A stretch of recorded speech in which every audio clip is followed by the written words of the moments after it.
thank you all so much for coming to my presentation today. I know it's the last one of the day, you're all tired, you want to go home, but I hope I can give you an entertaining time here. But first, I want to say a big round of applause for all the people who have done the STEM projects before me, just because of all their hard work and everything. So I just really want to give it up for those people. It's really nice. So.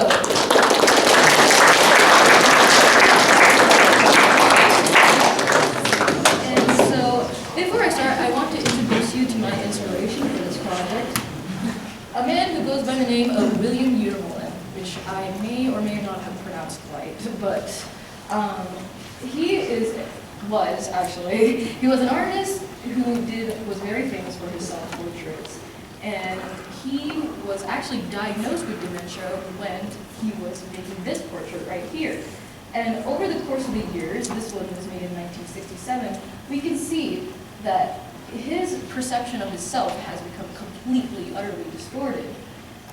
You can still see there's, eyes and a nose, but they're not quite in the right place. It doesn't feel very human. And by the end of his life in 2000, it doesn't even look like a face at all. So what really inspired me for this project was, how can we observe these kinds of different disorders, mental disorders, in the terms of a different perspective, in terms of art.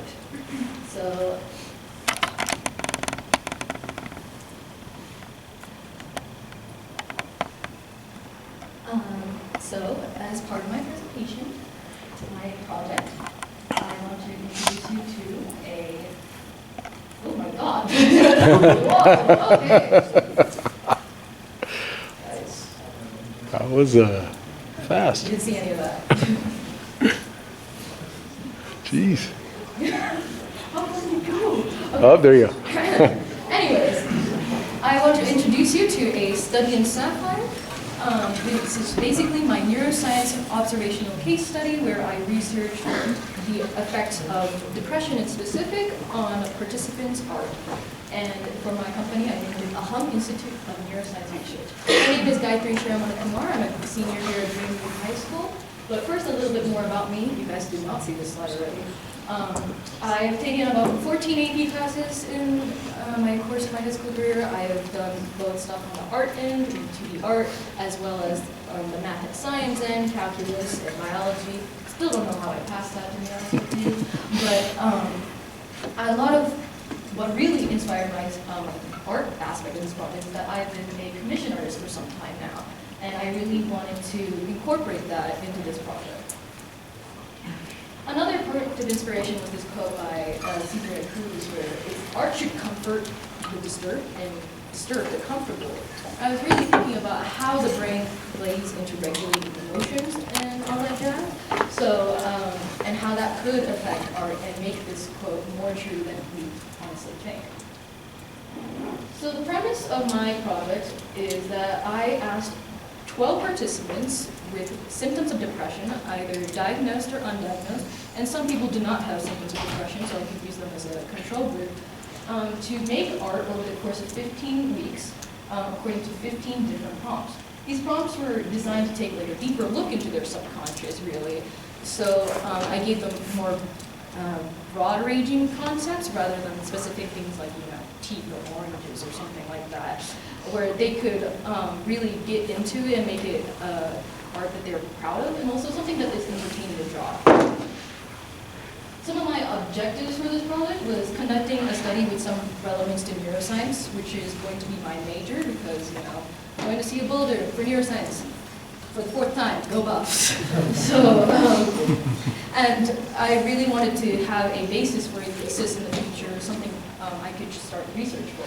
I also wanted to make defensible conclusions based on psychological cues, since I'm going to probably be like a psychiatrist or a neuropathologist that requires some interaction with patients who have mental disorders and understanding how they work. And improving my tendency to procrastinate. Time management, my old enemy. So I really wanted to try and make sure that I got my project in and feasible, as well as beautiful. Honestly, all of these great aspects of the project that I wanted to get in on time. somehow I did. So I also went to create an impactful portfolio for AP art, and also I just wanted to help people, bring closure to people who need it. Honestly, just give a space for people to express their emotions through art. So there were 3 aspects to the research for this study, which is honestly the main component of the study. Psychiatric processes, conducting the study, and art techniques. So a lot of psychiatric processes, these words sound really complicated, like what is frontal-parietal networking, guys? But these kinds of things make really important topics to research when it comes to art, because these recruitments of memory and all of these are important in understanding how patterns are made and patterns are recognized. So patterns make a large aspect of what art is, and I will be talking about that later too. And then also conducting the study, because a study is a very complicated thing more than you think it would be. There's a lot of legalese, a lot of laws and stuff, and records, making sure everyone's privacy is maintained. And also just art techniques in general, because you can never get too good at art. The only technology I really used was Procreate, guys. Don't look at me, guys. So some of the project outcomes I really wanted from this, I always wanted to make a portfolio with art off of a theme, so that's what I just really wanted to get out of this project.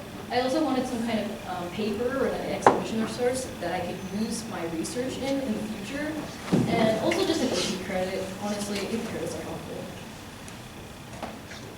So here's my logo for my company. It is kind of like a geometric design with a lot of flower imagery and bridges to really emphasize that meaning of connection, and also just like self-discovery and self-improvement, and that kind of making sure to respect every single part. And the name of my company is Aham, which is Sanskrit for I am. So they're really that kind of self-fulfillment aspect. So my basic timeline initially started out as 4 different parts. Researching impacts of different disorders and creating a pamphlet based on different modes of brain, and then like seeing how each of these disorders would have affected it. And then conducting an observational study, which obviously is the main aspect. And then making illustrative artworks for the study that I could put on this table, and then obviously preparing for the presentation. And as you can see from this timeline, I was quite ambitious. I was like, okay, I am going to recruit people from the nearby nursing home and different schools. I am going to get people from all these different age groups and do research, make a huge pamphlet, all of these stuff. I thought I was going to be able to analyze everyone's journals in time. Let's just say that's not quite how it worked out. So it's actually, the timeline didn't change too much, but the specifics of it did change. So what I did was, after seeing the initial results of a survey that I sent out to all the participants that I gathered, I decided to narrow my research to depression only instead of actual other disorders such as OCD or schizophrenia. And then obviously I would still conduct my observational study and analyze. This point became more of a catch-up season where I would finish my art or finish my journals and that kind of stuff, and obviously then prepare for that presentation. So the first part is how to organize a study. And I couldn't have done the study without my amazing team of advisors. My wonderful advisor, Ms. Funnel, our expert advisor, thank you for coming down today, and who was helping a lot with understanding, getting inspiration for different stuff like composition and all that kind of stuff. And Mr. Rogers and my friend Meredith, who helped me recruit participants for this study. Nate, my emotional support, because we always need a little emotional support. And also my wonderful mom and dad, who helped me a lot with financial stuff. And other things like keeping me on deadlines. So here's the prompts for this study. I made sure to include a mix of positive, neutral, and negative prompts so that you can ask, you could inspect a different perspective with all these different things. So you could have, phobia, which is more negative, or party, which is typically more positive. But I wanted to see how the participants use this in order to make their art. And this was the original prompt list. However, some of my participants who were artists in the study were landscape artists, and I can't exactly make them draw teeth or oranges, so I had to make this more general. I also included a free draw section so that I could have a basis to compare their art against. Here, I introduced the idea of a journal that everyone should keep in order to maintain their symbolism, their ideas, and their studies for the project. And here's like the format I gave for the other people in the study to have. They can obviously, change it up as long as they have all these basic ideas. And then here was the initial idea for my research pamphlet that I incorporated into my own weekly journal. And so this is what my weekly journals would look like. On page 1, I would have my initial thoughts and my ideas for the project, including what emotions I really wanted to evoke with it. My studies regarding art. My studies regarding a certain lobe or 2 lobes of the brain that I wanted to incorporate the stimulation of into my art. Symbolism and references, and then my thoughts about the final product. So for the other people in the study, I gave them the option of a digital or physical journal. If they wanted a physical journal, I made sure that they were not at a disadvantage, that they had all the supplies they need. So I gave them all of these supplies in a notepad, copies, books, all that kind of jazz. So the survey that I mentioned earlier was an inventory of 52 questions that introduced this idea of informed consent, which is one of the main aspects I researched in my research of studies, where I had to basically establish that everyone who's participating in my study is volunteering.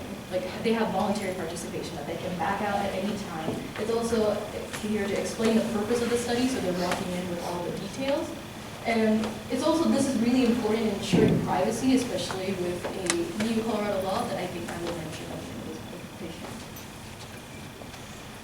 Here are some of the statistics that I got back from this inventory. We can see that most of these people have been diagnosed with depression mainly, and even the people who were not diagnosed with depression did show a high amount of symptoms according to their self-reported scale. So at least moderate depression, if not severe depression. Some of the roadblocks I faced. Procrastination, my old friend. So I really struggled with getting journals in on time, not necessarily because I'm not interested in doing it, but mostly because I was really trying to get my perfectionist side satisfied with what I was writing. I even went ahead and rewrote a journal in the last week to make it 5 pages. From 5 pages to 22 pages, so a little bit of a jump. So other things included participant trouble. Some of my participants suffered some injuries that got them out of the project, so I had to adapt around that. Supplying art tools when they needed and scheduling meetings for them to interact with me and also talk about their art. But also one of my main problems was empirical literature. Empirical means that it is completely observational and also tailored to the individual that this person was studying. So that means it can't be applied to a larger group of people. It's kind of hard to do that. And it's just, there's not really any statistics involved, so I really wanted to get some more statistics involved. So here's where I did my research based on neuroscience and art. My main question regarding the study was, how do disorders, especially depression in our daily lives, affect the way that we express different concepts in art on a microscopic, more psychological level? I split my research into further 3 parts: color, texture, and composition. And I will be considering all these parts when analyzing anyone's art. So I separated this into how I formatted my journals in terms of color. So the first part was me introducing the idea of how color can be a signal of how depression affects the mind. Because, for example, in this picture up here, we have a subject that is basically illuminated by only color. But when we get to here, the hair and the background seems the same color. Everything is starting to melt in together. And so I realized that many of the participants who had symptoms of depression, especially the more severe ones, decided that they would use more of color to make contrast rather than actual contrasting values. And so we could also see here that, if you can see it here, that we have, like, the arch here is the same color as the sky if we were to make this black and white. And that's because, that was one thing I found out, that because dopamine and serotonin, these neurotransmitters that are important for regulating emotions in the brain, also work to translate signals from the eyes to the brain to interpret colors. And so even if your eyes can see the wide range of colors, you don't have enough of these neurotransmitters, then you can't see the wide range of colors. So how many of you guys have ever heard the term like my world is going dark, my world is going gray? So like, just like that idea of like, you can't really see much in life anymore, or that color. It's actually very literal that everything's becoming more desaturated as you go on. So stuff like that. I also realized around the time red was a very important psychological concept here, especially in like the more negative prompts or the prompts that people viewed as negative. You can see that for every single prompt that was for phobia, everyone in the project used red in some way as the main concept. So I thought that was a pretty, I thought that really exemplified that depression is most stimulated by these different types of colors, especially red. And I went on to texture, where when I actually asked someone during the 5th prompt of this study, like when they were going to get this piece in, and they said they were going to get this piece and they just wanted to make sure that this texture looked all right, like this piece of clothing looked all right. And I asked them like what type of clothing, and they said silk. And then when I looked at it, it looked more like cotton or maybe something like that, or wool. And then I asked all the other participants of the study, hey, what material do you think this is made out of? And they said plastic or something like completely out of the norm that I was expecting. So I realized that their interpretation of texture is actually dependent on their placement on the Beck Depression Mood Scale. So from like a lower side of the scale, they were more likely to interpret it as the correct texture, while as the more you get severe depression, or as you go on, you would get more and more marked interpretations of that texture. I also did a little bit of psychology stuff where I interpreted the layers of texture according to this feed-forward model that I found in research, and then really tried to associate that with how depression would affect it. So like people on one side would have a more contrasting or a more strong opinion of a texture than people who are not more neurotypical. And finally, I looked over composition. Basically, I did a little bit about pattern recognition and how one of the other capabilities that is limited in patients with depression is recognizing patterns and separating them from each other. So patterns make up a lot of how composition works, and making shapes and triangles, for example, here in this still life that I did with the help of Ms. Funnel a little bit. So I wanted to look over how those patterns could be affected and used, and maybe more simple or maybe more chaotic when it comes to depression, that kind of stuff. And here are some of the neuroscience studies that I did. I focused on different parts of the brain for each one, and then I really incorporated my knowing into the final product that I created, because I also did art for this project. And this is also like part of my weekly journal. I also include some definitions into my journals to make it more understandable for like younger audiences, expand the ease of access. And also, it's just a really common thing to see in research papers as footnotes, so I really wanted to fulfill that aspect of the study. Finally, I have my part where I implemented my ideas in neurophysiology into art, where basically, for example, this pattern here in the currents for this drawing was actually a pattern known to evoke unease, and also even in a more intense situation, it could cause epilepsy in people, people with epileptic disorders. So I wanted to tone it down and give that sense of unease to the entire drawing by adding that pattern in here. Another thing I would add was I also added red into phobia, so I really wanted to just like give that kind of color meaning and also just exemplify the unease that people would feel. And then just some of the arts that I liked from this project as well. And here are some of the art studies that I did for this. These were focused on improving my abilities in perspective, clothing, texture, and how to represent all of that. These were things that I were like really struggling with before, so I wanted this study to help me improve on that aspect. And here's a picture of some of the prompts that I got for the first prompt, all-nighter. And while you can see that on page, this variety of things, I really think that art can be used as a diagnostic tool in the future, because we all hear about art therapy and how people benefit from that, but I feel like we could use it in the other sense, where we could use it to diagnose people, to use those underlying symptoms. Because depression is one of those things that is so common that the test for it is so generalized. So they have more, the questions asked in these tests are more like, do you have suicidal tendencies? Do you have self-harm tendencies? And so these kinds of like more underlying symptoms, such as like the inability to see color or like really enjoy life in that way, are overlooked.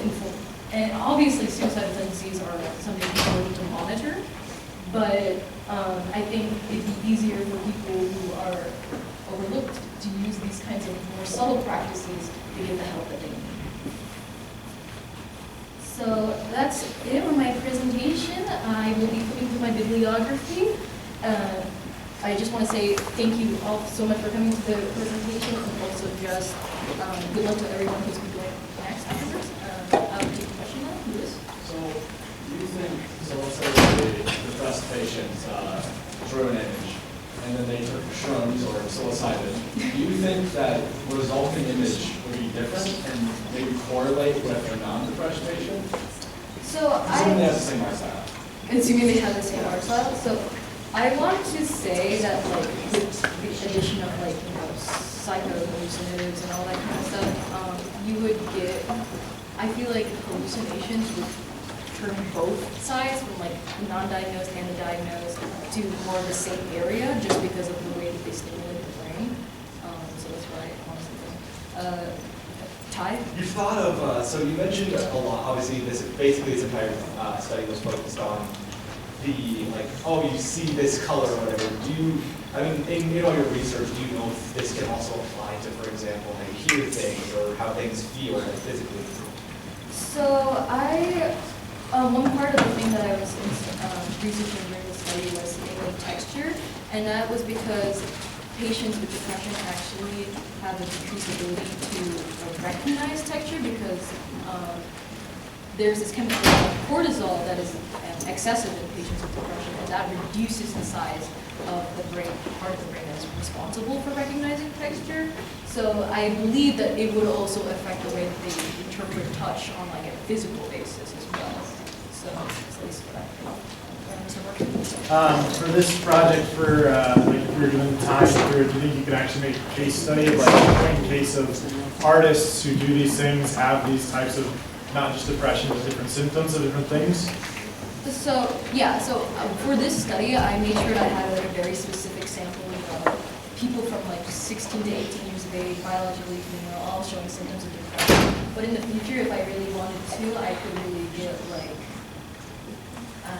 get people of a larger group, and hopefully, because obviously, just like one disclaimer, is just like obviously these results are not like a generalization, because every person with depression or otherwise are different from each other. People feel differently at different points in their life. So this is not a generalization, but rather larger application of stuff. And I want to be able to expand on that in the future. And do you think you could also apply it to like myself, who's not an artist? Like, would there be? So that's also one thing I would hope to do in the future, because I think with artists, they have like an intrinsic understanding of composition. So more of their subconscious would be showing to that. In the future, if I could understand more about non-artists and how their psychological functioning would work, I think that would be really cool. Jail or break. Alright, so did you notice any correlation with like either usage of specific colors or specific textures with specific seasons? So you're talking about seasonal affective depression. So the symptoms that I monitored in this study were for major depressive disorder, not seasonal affective disorder. I imagine that like their usage of colors would become more extreme near the winter months because of how seasonal affective disorder works. and it would like oscillate between like that. And I feel like this could be applicable if you could just like move the symptoms around for like bipolar depression, seasonal affect. Brady? I know you focus the study largely around art, but do you think it would have the same kind of results if you did something with photography? Have you looked into that? So that was actually, that's a really good point. So that was actually I was considering adding like photography into the study at first, like even poetry at the beginning. But I was really considering like if you were like, unless you were like editing the photo, the only thing I could really consider in photography is composition, and that's not much to go off of when it comes to that. So yeah, I really wanted some like a variety of aspects to focus on making the art. So yeah. Any other questions?